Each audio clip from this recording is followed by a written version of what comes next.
Assalamualaikum warahmatullahi wabarakatuh. Halo semuanya, perkenalkan nama saya Desila Hadaningrum, NPM 2410520. Saya dari Prodi Pendidikan Matematika. Kamu tahu apa sih motivasi belajar itu? Motivasi belajar itu bisa diubah loh. Setiap anak itu cerdas, tapi beda caranya. Yuk kenalin kecerdasanmu. Kamu pernah ngerasa bodoh cuman karena nggak bisa matematika? Kamu pernah merasa nggak pintar cuman karena nggak cepat ngitung? Itu bukan karena kamu nggak pintar, tapi kamu belum kenal cara belajarmu sendiri. Menurut Howard Gardner, kecerdasan itu bukan tentang angka atau kata loh, tapi setiap orang punya cara cerdas yang berbeda-beda. Ada 8 jenis kecerdasan loh. Kamu termasuk yang mana? Yang pertama ada linguistik, suka baca dan menulis. Yang kedua ada logika, suka menghitung dan analisis. Yang ketiga ada visual, jago gambar atau jago melukis.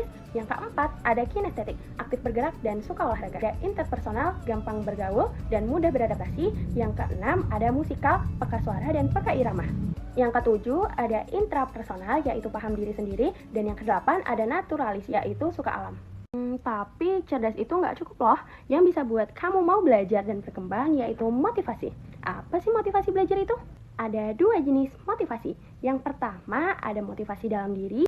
Kalau dari awal aku udah mikir nggak akan bisa, nanti selama proses kamu mencapai goal kamu itu, kamu bakal melayang ke kanan ke kiri karena kamu dari awal udah mikir nggak bisa deh. Tapi kalau kamu dari awal udah positive think, tapi lebih percayalah ke diri kamu, lihat prosesnya. Kalau gagal, ya bagus dong, jadi kamu tahu salahnya di mana. Yang kedua ada motivasi dari luar.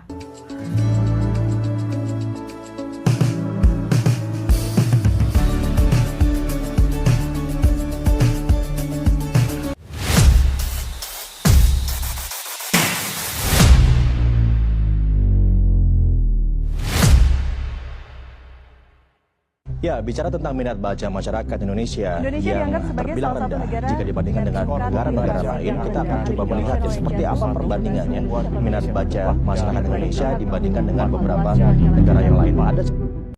Skor rendah bukan karena siswa bodoh, tapi karena mereka belum tahu buat apa sih belajar ini. Skor PISA 2022 menunjukkan bahwa lebih dari 60% siswa Indonesia belum mencapai level minimum literasi membaca dan matematika. Salah satu penyebabnya adalah rendahnya motivasi belajar dan minat baca. Banyak siswa merasa pelajaran tidak relevan, membosankan, atau sekedar hafalan tanpa makna. Halo teman-teman, selanjutnya kita akan membahas strategi menumbuhkan motivasi belajar. Yang pertama ada tunjukkan relevansi bacaan dengan kehidupan nyata. Mengapa ini penting? Siswa sering kehilangan motivasi karena mereka tidak tahu manfaat membaca dalam kehidupan sehari-hari. Strategi yang bisa digunakan, pertama, gunakan baca yang dekat dengan dunia mereka. Kedua, kaitkan bacaan dengan diskusi sosial. Ketiga, tanyakan, kalau kamu jadi tokoh di cerita ini, apa yang akan kamu lakukan? Yang keempat, efeknya meningkatkan keterlibatan emosional dan rasa ingin tahu anak. Yang kedua, gunakan media bervariasi dan interaksi. Mengapa ini penting? Metode ngajar satu arah bikin siswa bosan, apalagi dalam membaca teks panjang. Yang ketiga, berikan apresiasi dan tantangan kecil. Mengapa ini penting? Karena siswa yang jarang membaca perlu rasa berhasil agar tetap termotivasi. Yang keempat, libatkan siswa dalam pemilihan bacaan. Mengapa ini penting? Karena motivasi meningkat saat siswa merasa punya kontrol atas apa yang mereka baca. Untuk menaikkan skor PISA dan minat baca, kita tidak cukup fokus ke akademik saja. Kita perlu menyentuh rasa ingin tahu, menghargai proses belajar, dan menggunakan media yang sesuai zaman mereka. Motivasi itu kunci.